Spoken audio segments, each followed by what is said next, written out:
जावा के एक और वीडियो ट्यूटोरियल में खुशामदीद। इस वीडियो में हम मुख्तलिफ़ क्लासेस के बारे में पढ़ेंगे कि एक ही प्रोग्राम में आप मुख्तलिफ़ क्लासेस कैसे बनाते हैं, उनको कैसे अप्रोच करते हैं, उन पर कैसे पहुंचते हैं। हमने अब तक जितने भी क्लासेस बनाए थे या प्रोग्राम बनाए थे उनमें सिर्फ हमने एक ही क्लास इस्तेमाल किया था और इसी एक ही क्लास में अपना मेन फंक्शन बना के उसमें हमने सारे काम किए थे। अब मैंने यहाँ पर क्लास 1 के नाम से एक क्लास बनाया हुआ है और इसमें मैं यहाँ पर एक मेन फंक्शन लिख लेता हूँ, पब्लिक स्टैटिक वाइड मेन और टैब। एक और फंक्शन इस क्लास का अपना फंक्शन बनाता हूँ जिसको मैं नाम दे देता हूँ पब्लिक वाइड, कुछ रिटर्न नहीं करेगा और इसका नाम होगा क्लास 1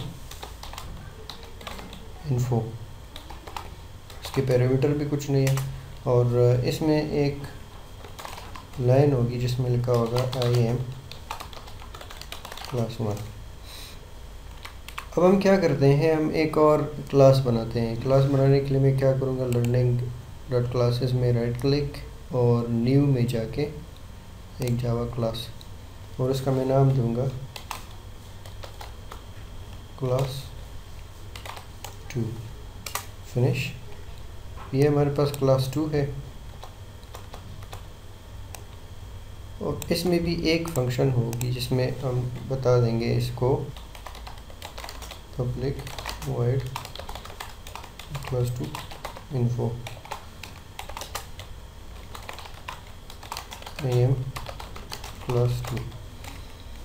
और एक और क्लास अगर मैं बनाना चाहूँ तो इसी तरह क्लास 3 के नाम से बनाऊंगा। लेकिन अब हम क्या करेंगे, अब हम इस क्लास को इस्तेमाल करेंगे अपनी क्लास 1 में। तो इसको क्लास 1 में इस्तेमाल करने के लिए अगर मैं इसको फिल वक्त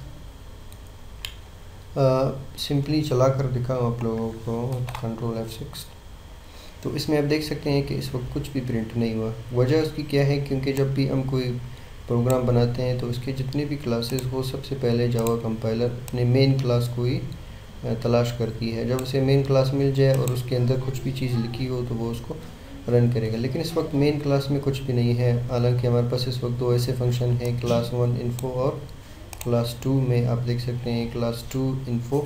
लेकिन इस वक्त हमारे मेन में कुछ नहीं है तो हम इनको इस्तेमाल नहीं कर सकते। तो हम इन क्लासेस को किस तरह इस्तेमाल करते हैं, मैं यहाँ पर इस क्लास 2 का एक ऑब्जेक्ट बनाऊँगा। क्लास 2 का ऑब्जेक्ट बनाने के लिए सबसे मैं पहले इस क्लास का नाम लिखूँगा CLA क्लास 2 और इसमें स्पेस C2 और फिर इसके बाद इक्वल, हमेशा इसको न्यू करेंगे और फ़िलहाल इसको पैरामीटर के बगैर ही लिख लेते हैं। अब हमारे पास क्लास 2 का एक ऑब्जेक्ट C2 बन गया है इस वक्त। अब मैं C2 के या इस क्लास के अंदर जितने भी फंक्शन हैं उन सब को मैं इस्तेमाल कर सकता हूँ। इसमें एक फंक्शन है क्लास 2 इन्फो के नाम से, उसको इस्तेमाल करने के लिए मैं क्या लिखूँगा, मैं लिखूँगा C2 डॉट क्लास 2 इन्फो। अब ये मेरे पास यही क्लास का एक फंक्शन बन गया। अब मैं क्लास 1 का भी एक फंक्शन बना सकता हूँ, class 1 C1 equals name class 1 C1 dot class 1 info.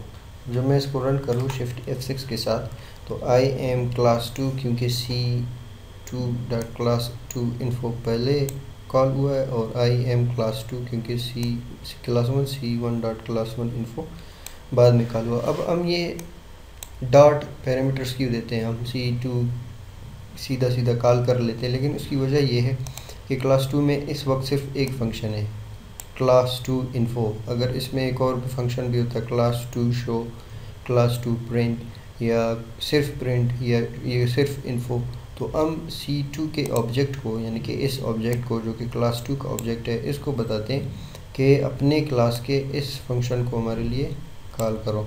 और C1 को हम सिर्फ यहाँ पर बता रहे हैं कि अपने क्लास के इस फंक्शन को हमारे लिए यहाँ पर कॉल करो।